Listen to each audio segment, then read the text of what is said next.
जी अस्सलाम वालेकुम। तो आज हम देखते हैं कि what is the difference between plant cell and animal cell.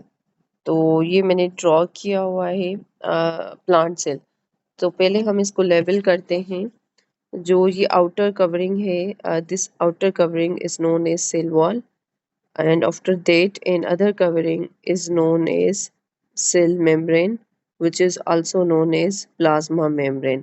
अब उसके बाद ये पूरा जो सबस्टेंस आपको नज़र आ रहा है इसको कहा जाता है साइटोप्लाज्म, जिसके ऊपर जो दूसरे ऑर्गेन्यूल्स होते हैं वो लोकेटेड होते हैं। और उसके बाद यहाँ पे ये जो आपको नज़र आ रहा है साइड पे अराउंड सी बॉडी, इसको कहते हैं न्यूक्लियस। ठीक हो गया। So these are the organelles of cell. Number one is cell wall, number second is cell membrane, cytoplasm and nucleus. फिर उसके बाद ना हम दूसरे जो ऑर्गेनील्स हैं हम उनको भी लेवल करने की कोशिश करते हैं। So this is known as Golgi bodies और गोल्जी एपरेटस, जो हम ऑलरेडी प्लांट सेल और एनिमल सेल में हम डिस्कस कर चुके थे। और फिर उसके बाद ये जो आपको नज़र आ रहे हैं these are known as endoplasmic reticulum. Endoplasmic reticulum. अब इसके भी ना दो टाइप होते हैं एंडोप्लाज्मिक रेटिकुलम को की। अब एक है SER smooth endoplasmic reticulum, and दूसरा है RER रफ एंडोप्लाज्मिक रेटिकुलम। अब ये यहाँ पे जिन पे दाने वाले स्ट्रक्चर्स मौजूद हैं इनको हम कहेंगे RER। ठीक हो गया। अब ये स्मूथ जो विदाउट ग्रेन लाइक स्ट्रक्चर हैं हम इनको कहेंगे SER। और ये जो आपको दाने नजर आ रहे हैं ये वाले, इनको हम कहेंगे ribosomes which are known as protein factory. ठीक हो गया। और उसके बाद ये यहाँ पे जो रेड मैंने ड्रा किया हुआ है ये है large central vacuole. Large vacuole. अब इसके बाद जो है ना ये है वेक्यूल की membrane. Membrane of vacuole. Membrane of vacuole. और उसके बाद यहाँ पे ये जो स्ट्रक्चर आपको नजर आ रही है इसको कहते हैं प्लास्टिड्स। क्लोरो और यू कैन से क्लोरोप्लास्ट। और उसके बाद यहाँ पे ये जो आपको स्ट्रक्चर नजर आ रही है इसको कहते हैं माइटोकॉन्ड्रिया। माइटोकॉन्ड्रिया। तो ये थे ऑर्गेनील्स स्ट्रक्चर किसके, प्लांट सेल के। अब हम एनिमल सेल को जब लेवल करेंगे तो फिर उसके बाद आप लोगों को पता चल जाएगा कि क्या डिफरेंस है between the plant cell and animal cell. Okay, so this is the diagram of animal cell एंड इसमें बहुत सारे ऑर्गेनील्स मौजूद हैं। लेट्स लेवल it. So this is the outermost covering, outermost boundary is known as cell membrane.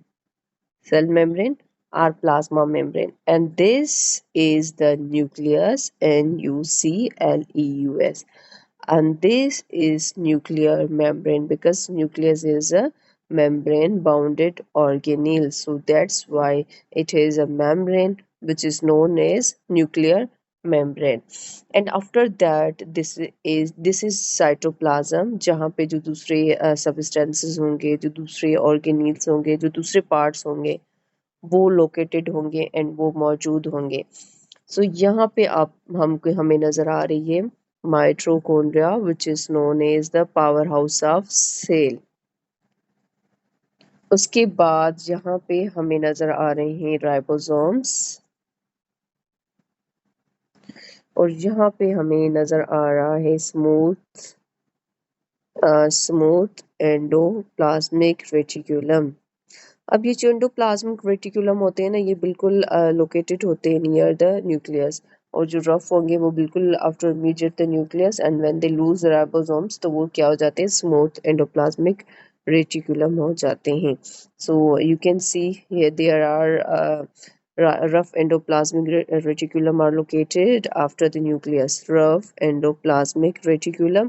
और इनके ऊपर ये जो ग्रेन लाइक स्ट्रक्चर है हम इनको कहते हैं राइबोसोम। और उसके बाद जहाँ पे ये आपको स्ट्रक्चर नज़र आएगी जिसको हम कहते हैं वेक्यूल।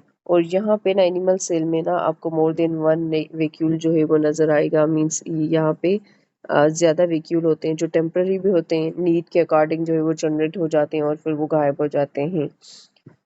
ठीक हो गया। तो उसके बाद यहाँ पे हमें नज़र आ रहे हैं सेंट्रोसोम्स, जो हमने एनिमल सेल में डिस्कस भी किया था। क्या? सेंट्रोसोम जो सेल साइकिल होगी उसमें हेल्प आउट करेंगे। अब ये यहाँ पे पूरी जो स्ट्रक्चर है वो लेवल हो गई है, या we are missing this Golgi bodies. अब यहाँ पे ये होंगे गोल्जी बॉडीज। ठीक हो गया। सो ये डायग्राम में एनिमल सेल का और ये डायग्राम में प्लांट सेल का। तो हमें जो डिफरेंसेस नज़र आ रहे हैं वो कौन कौन से डिफरेंसेस नज़र आ रहे हैं। अब नंबर वन, पहला तो डिफरेंस ये है कि सेल वॉल का। अब सेल वॉल जो होगी वो प्लांट सेल में प्रेजेंट होगी, एनिमल सेल में मौजूद नहीं होगी। और उसके बाद जो सेल मेम्ब्रेन है वो एनिमल सेल में क्या होगी? आउटर मोस्ट बाउंड्री होगी। क्या होगी? आउटर मोस्ट बाउंड्री होगी इन एनिमल सेल।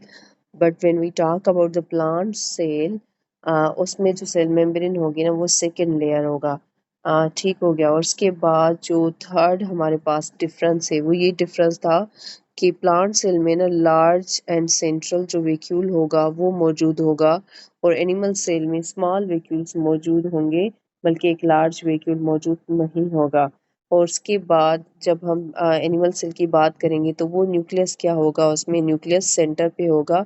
और जब हम उसकी बात करेंगे एनिमल सेल की, प्लांट सेल की, तो वो साइड पे होगा। और सेंटर में क्या मौजूद होगा? सेंटर में एक लार्ज बड़ा जो वैक्यूल होगा ना वो मौजूद होगा। और उसके बाद जो सेंट्रोसोम थे वो एनिमल सेल में मौजूद थे और प्लांट सेल में सेंट्रोसोम मौजूद नहीं थे। उसके बाद जो सिक्स है, जो हमारे पास प्लास्टिड्स है। ठीक हो गया। प्लास्टिड्स जिनमें क्लोरोफिल मौजूद होता है, ग्रीन पिगमेंट्स मौजूद होते हैं, अदर पिगमेंट्स भी मौजूद होते हैं जो प्लांट्स को कवर देते हैं। और उनके अलावा जो है लिकोप्लास्ट भी मौजूद होता है जो बिल्कुल रूट्स में मौजूद होते हैं, and they are responsible for the storage. तो ये जो प्लास्टिड्स होंगे ना वो किस में मौजूद होंगे? वो प्लांट सेल में मौजूद होंगे और एनिमल सेल में मौजूद नहीं होंगे। तो ये थे कुछ डिफरेंसेस जो plant cell and animal cell में हमें मिलते हैं। और यहाँ पे ये डायग्राम भी है, आप डायग्राम से भी आप जो है वो देख सकते हैं कि यहाँ पे जो थे हमारे पास प्लास्टिड्स मौजूद थे इन प्लांट सेल। बट हम एनिमल सेल की बात करते हैं तो एनिमल सेल में प्लास्टिड मौजूद नहीं है। और यहाँ पे देखिए दूसरी भी एक कवरिंग मौजूद है जिसको हम कहते हैं सेल वॉल, और यहाँ पे एक ही कवरिंग मौजूद होती है जिसको हम कहते हैं cell membrane. So cell membrane is the first covering in animal cell, but the second covering in the plant cell. और उसके बाद यहाँ पे देखिए एक बड़ा सा व्हीक्यूल आप लोगों को नज़र आ रहा है, लेकिन यहाँ पे हमें ये ग्रीन कलर के छोटे छोटे व्हीक्यूल्स नज़र आ रहे हैं। So this was all about the difference between the plant cell and animal cell.